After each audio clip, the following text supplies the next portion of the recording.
Hello everyone, welcome to medical science and GK YouTube channel. तो आज की इस वीडियो में हम कुछ इम्पॉर्टेंट एमसीक्यूज करेंगे related to CHO and staff nurses coming exam. अगर आपको वीडियो अच्छी लगे तो इसको सब्सक्राइब करना ना भूलें। So without any wasting time, let's start. First question is the term thrombocytopenia means? The term thrombocytopenia means? The answer is low platelet count. इसमें क्या होता है कि थ्रम्बोसाइट का मीनिंग होता है प्लेटलेट। ओके, कहीं पे भी अगर पीनिया आए तो उसका मतलब होता है लो और lack. So low platelet count.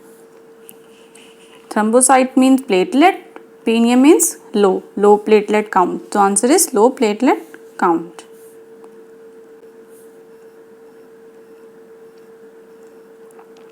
So next question है which of the following is a bleeding disorder? So which of the following is a bleeding disorder? Options में से कौन सा ब्लीडिंग डिसऑर्डर है? The answer is haemophilia. Haemophilia क्या है? एक bleeding disorder है, लेकिन इसमें 8 हीमोफिलिक फैक्टर की कमी हो जाती है। सो इसमें क्या होता है कि जो ब्लड है वो क्लॉट नहीं करता। अगर ब्लड क्लॉटिंग नहीं होगी तो क्या होगा? ब्लीडिंग होगी। That is called haemophilia. Leukaemia क्या होता है? Leukaemia is the cancer of blood cells.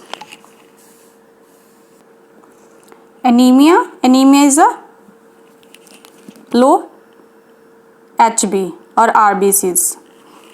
ल्यूकोपिनिया क्या है? ल्यूकोपिनिया इज अ लो WBC। इसमें जो वाइट ब्लड सेल्स होते हैं वो डिक्रीज हो जाते हैं।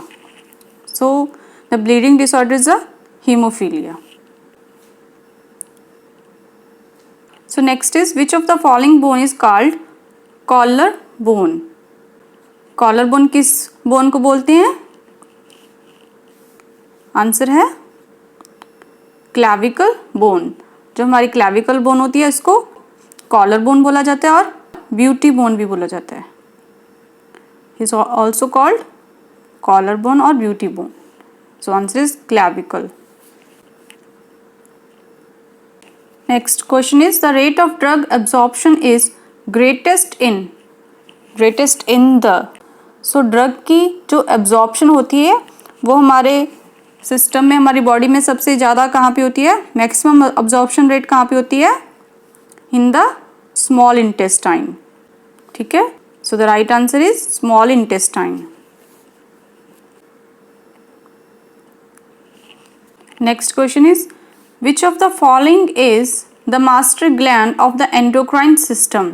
इनमें से कौन सी एंडोक्राइन सिस्टम की मास्टर ग्लैंड होती है और हम कौन सी ग्लैंड को मास्टर ग्लैंड्स के नाम से जानते हैं? The answer is pituitary gland. Pituitary gland is known as master gland of the endocrine system. Pituitary gland क्या करती है? ये कुछ ऑर्गन और हार्मोन्स को कंट्रोल करती है। ठीक है, so the answer is pituitary gland. Next question is maternal mortality rate is expressed in terms of. Right answer कौन सा है? MMR हम कैसे निकालते हैं? MMR हम पर 1 लाख। द आंसर इज पर 1 लाख। पर 1 लाख लाइव बर्ड्स यूज करते हैं हम MMR निकालने के लिए। So answer is C।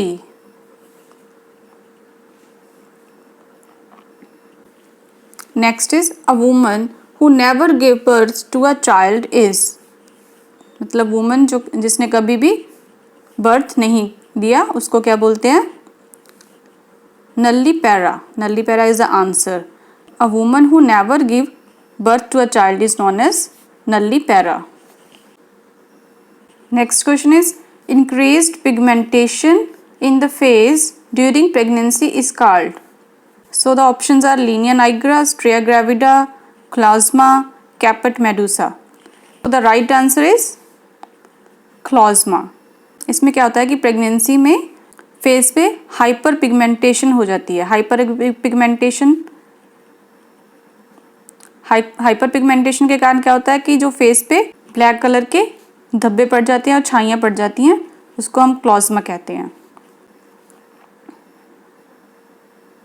Next question is the immunoglobulin which protects the newborn against एंट्रिक infection is, तो कौन सा इम्यूनोग्लोबुलिन है जो बच्चे को एंट्रिक इन्फेक्शन मतलब पेट की इन्फेक्शन से बचाता है, जो मदर से उसको मिलता है? So the answer is immunoglobulin A, like immunoglobulin alpha is the answer. Immunoglobulin alpha क्या होता है? मदर के ब्रेस्ट मिल्क में प्रेजेंट होता है। ओके, सो जो ब्रेस्ट मिल्क होता है उसमें आईजीए प्रेजेंट होता है। जो आईजीए क्या करता है? सो जो आईजीए है वो क्या करता है? बच्चे को एंट्रिक इन्फेक्शन से प्रिवेंट करता है। Next question is the route of administration of DPT vaccine. DPT means diphtheria pertussis और टेटनस। डिप्थीरिया परट्यूटिस टेटनस जो वैक्सीन होती है डीपीटी, वो कौन से रूट से दी जाती है? The option C is the answer, like intramuscular. DPT हम इंट्रामस्कुलर देते हैं। So the answer is intramuscular. Next question is pentavalent vaccine is given at. Pentavalent vaccine हम कौन से वीक्स पे देते हैं? पेंटावेलेंट वैक्सीन में क्या होता है? 5 वैक्सीन्स होती हैं। 5 वैक्सीन्स कौन कौन सी? Diphtheria, pertussis, tetanus, hepatitis B and hemophilus. So all 5 vaccines are present in pentavalent vaccine.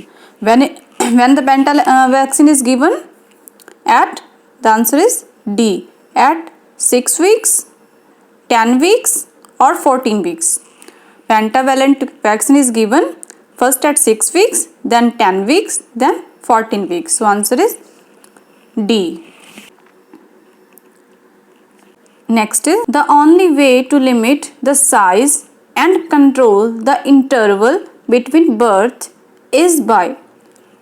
So कौन सा मेथड है और कौन सा वे है जिससे हम बर्थ के बिटवीन जो इंटरवल होता है उसको कंट्रोल कर सकते हैं और साइज को, फैमिली साइज को लिमिट कर सकते हैं? सो ऑप्शंस में इसका आंसर है B, family planning. Family planning is the right answer. We can control the interval between the births and limit the size of the family. Next question है, all of the following infections are caused by RNA virus except. like इसमें कौन सी infection है जो RNA virus से नहीं होती है? So options में आंसर है स्मॉल पॉक्स। जो स्मॉल पॉक्स होती है वो कौन से वायरस से होती है? Variola virus. Variola virus. Another 3 like poliomyelitis, mumps and rubella, ये कौन से वायरस से होती हैं? RNA वायरस से। ओके, स्मॉल पॉक्स कौन से वायरस से होती है? Variola virus. और RNA वायरस से पोलियोमाइलिटिस, मम्स एंड रूबेला, ये तीनों RNA वायरस से होती हैं। सो answer is small pox. Next question is when the diarrhoea last more than 14 days is called.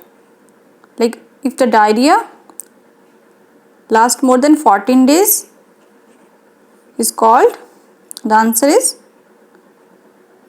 C, persistent diarrhoea. persistent diarrhoea means अगर diarrhoea 2 से लेके 4 हफ्तों से 2 to 4 वीक से ज़्यादा रहता है तो हम उसको persistent डायरिया बोलते हैं। persistent diarrhoea is also known as chronic diarrhoea.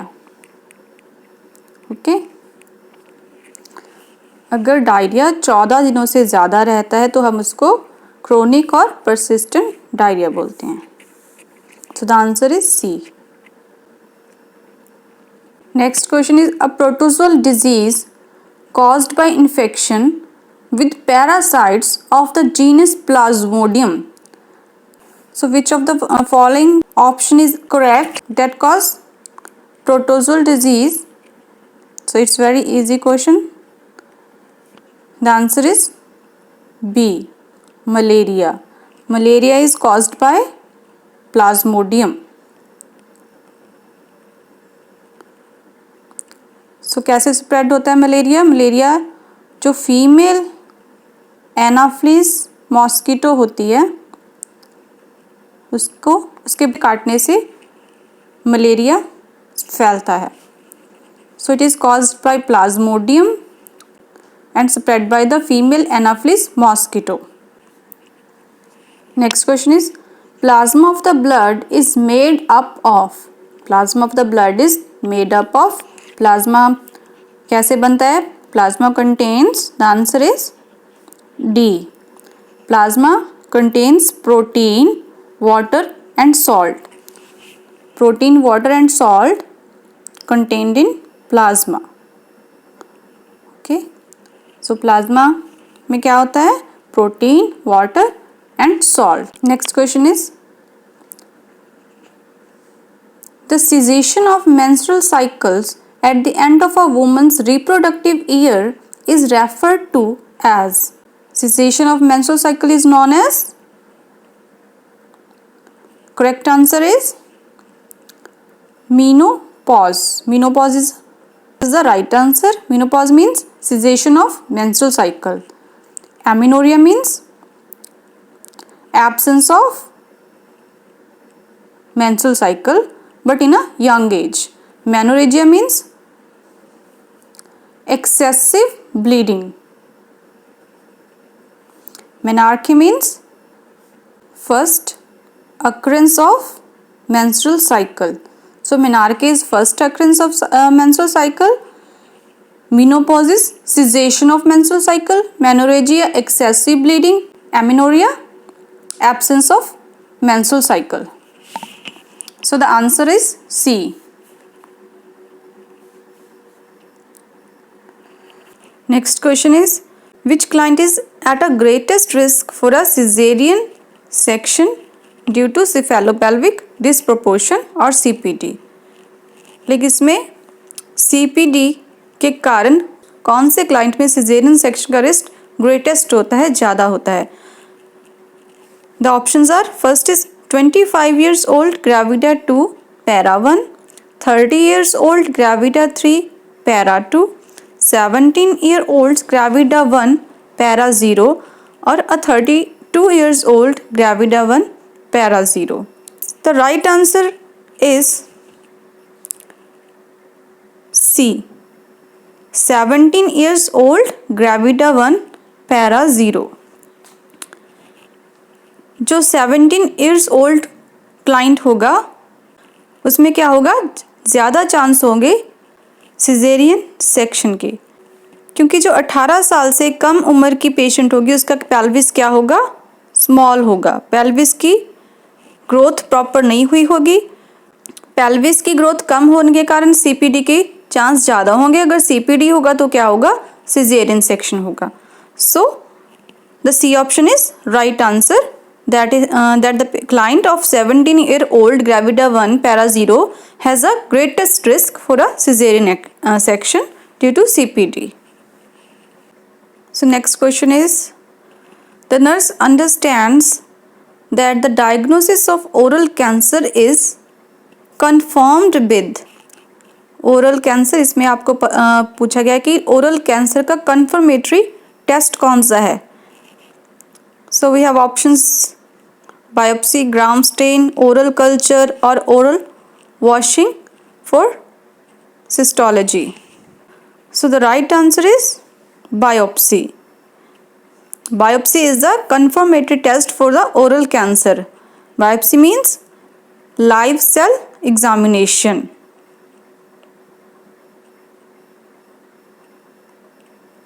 Okay. सो इस ओरल कैंसर का कन्फर्मेटरी टेस्ट कौन सा होता है? बायोप्सी। बायोप्सी में क्या होता है? लाइव सेल एग्जामिनेशन किया जाता है जिससे कंफर्म हो जाता है कि पेशेंट को ओरल कैंसर है या नहीं। Next question is, a client with a diagnosis of HPV is at risk for which of the following. So एक क्लाइंट है जो डायग्नोज हुआ है with HPV। HPV means human papilloma virus. So human papilloma virus के साथ diagnose हुआ है client और उसको वो रिस्क पे है इनमें से किसी एक डिजीज़ के। So which of the following is the correct answer? The patient is at risk with diagnosis of HPV. So the right answer is B, cervical cancer. If the patient is diagnosed with HPV, patient is at risk of cervical cancer. Patient को क्या हो सकता है, cervical cancer और vaginal cancer हो सकता है अगर पेशेंट को HPV है. Next question is the nurse is caring for a client with mastectomy, which action would be Contra indicated. Contra indicated, like patient है मेस्टेक्टमी की सर्जरी हुई है पेशेंट को, तो इनमें से कौन सा एक्शन है जो कॉन्ट्रा इंडिकेटेड है, मतलब हमने नहीं परफॉर्म करना है. So the options are elevating the arm on the side of the mastectomy, positioning the client on the unaffected side, taking the blood pressure in the side of mastectomy, performing a dextrosticks on the unaffected side. The right answer is C.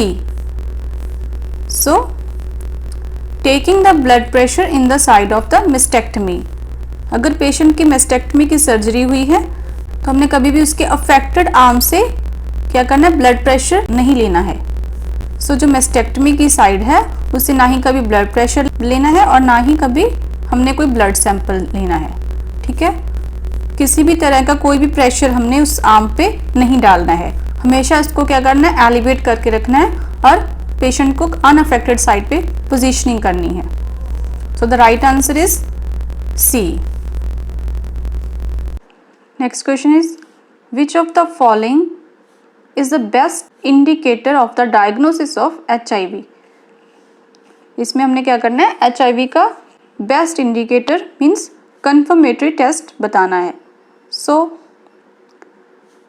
The answer is western blot test. जो western blot test है वो क्या है, confirmatory test है. Western blot test is a confirmatory test of HIV. ELISA क्या है, Elisa एक screening test है, स्क्रीनिंग टेस्ट. सो एलिसा टेस्ट स्क्रीनिंग के लिए किया जाता है, वेस्टर्न ब्लॉट एक कंफर्मेटरी टेस्ट है. So the answer is C.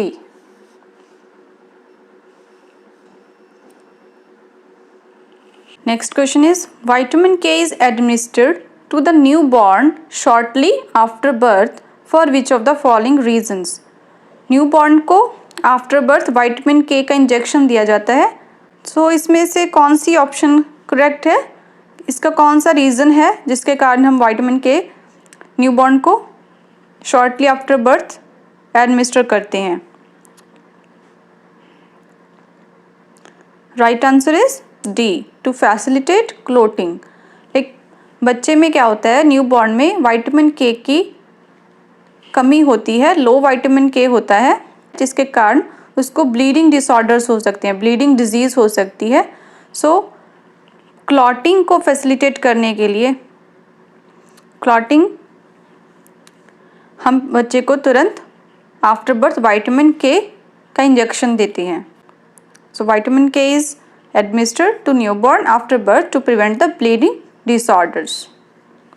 So the right answer is D.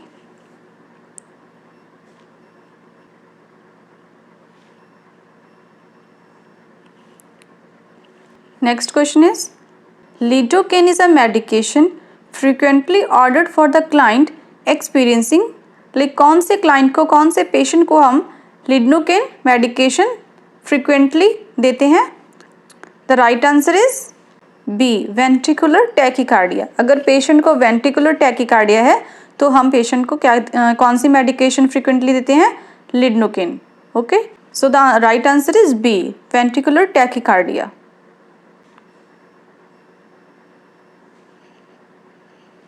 Next question is a infant weighs 7 pounds at birth, the expected weight by 1 year should be. So at birth बच्चे का जो wait है वो 7 pound है. 1 साल के बाद कितना वेट होगा, बर्थ के टाइम बच्चे का जो वेट होता है वो 1 साल पे जाकर 3 गुना हो जाता है, ट्रिपल हो जाता है. सो अगर उसका वेट 7 पाउंड है एट बर्थ तो 1 साल के बाद कितना हो जाएगा, 7 × 3, 21 pound. So the right answer is D.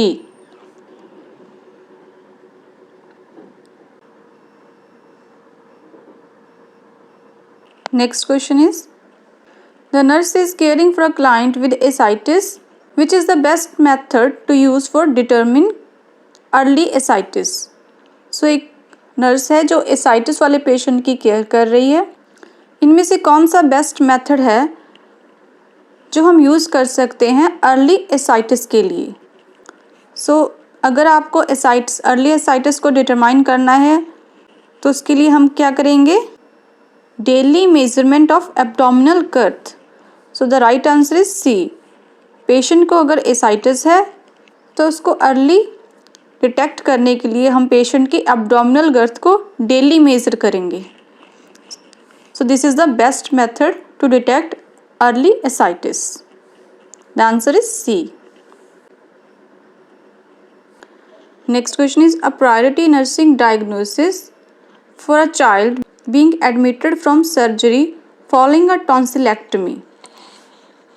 एक चाइल्ड है, बच्चा है, उसकी टॉन्सिलेक्टमी की सर्जरी हुई है, उसके बाद हमने पेशेंट की केयर करनी है, तो उसमें प्रायोरिटी नर्सिंग डायग्नोसिस कौन सा होगा इसमें से, like body image disturbance, impaired verbal communication, risk for aspiration और पेन। हमारा प्रायोरिटी नर्सिंग डायग्नोसिस इसमें से कौन सा होगा। फर्स्ट ऑफ ऑल बच्चे की टॉन्सिलेक्टमी की सर्जरी हुई है। टॉन्सिलेक्टमी की सर्जरी माउथ में होती है। सो अगर कोई भी सर्जरी हो या कोई भी केस हो, हम उसमें ABC को प्रायोरिटी देते हैं, एयरवे, ब्रीदिंग एंड सर्कुलेशन। सो इसमें जो डायग्नोस होगा प्रायोरिटी हम किसको देंगे, रिस्क फॉर एस्पिरेशन।